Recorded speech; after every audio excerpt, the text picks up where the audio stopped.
Ministre de l'Éducation nationale, Gabriel Attal fait face à un dossier brûlant et scandaleux, le suicide d'un élève peu après la rentrée, suivi par la révélation d'une lettre choquante du rectorat de Versailles avant le drame. Il veut réagir avec force et propose une idée innovante venue du froid, les cours d'empathie. Des parents outrés et effarés, une opinion publique sous le choc.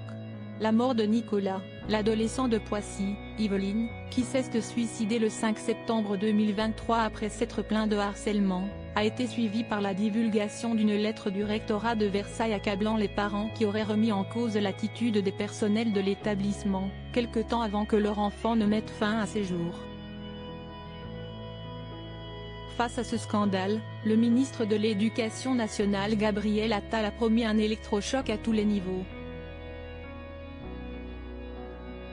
Outre un audit sur la gestion des cas de harcèlement de septembre 2022 à septembre 2023 dans chaque académie, afin que des moyens humains soient dégagés en fonction des résultats, et une enquête administrative qui doit rendre ses conclusions sous 15 jours, le successeur de Pape Ndiaye a annoncé l'essai d'une méthode venue des pays nordiques si souvent montrée comme exemple en matière d'éducation.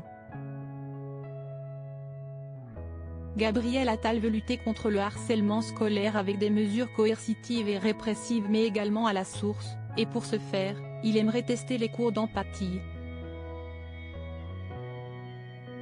Un concept existant dans les pays nordiques, Finlande et Danemark, qui est inédit en France.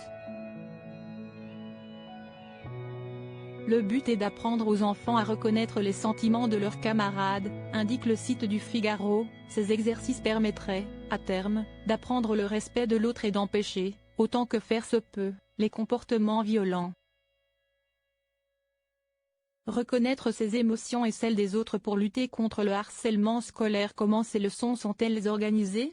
Au Danemark, l'empathie est enseignée de 6 à 12 ans, sous forme de jeux et d'échanges. Il faut aussi apprendre aux enfants à reconnaître leurs propres émotions, colère, jalousie, joie, avec l'auto-empathie. Il faut que les très jeunes connaissent leurs émotions, leurs besoins par rapport à ces émotions et qu'ils apprennent à les formuler de manière bienveillante, explique Vanessa Esma-Saban, enseignante à Bruxelles au Figaro. Puis en grandissant, la professeure propose des jeux de rôle pour que chacun réalise comme il réagirait à certaines situations et que certaines réactions peuvent bouleverser l'autre.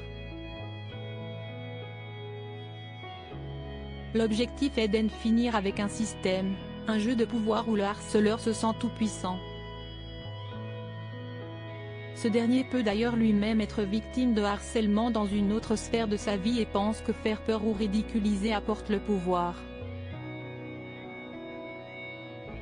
Une leçon d'un genre nouveau qu'il faut donc accompagner d'un autre discours, d'après la psychologue et clinicienne Isabelle Miguet qui encourage à être conscient des forces aussi négatives qui sont en nous pour mieux les appréhender, et qui font que souvent les autres élèves ne défendent pas un individu harcelé de peur d'en devenir un, soit une pulsion d'autoconservation pure.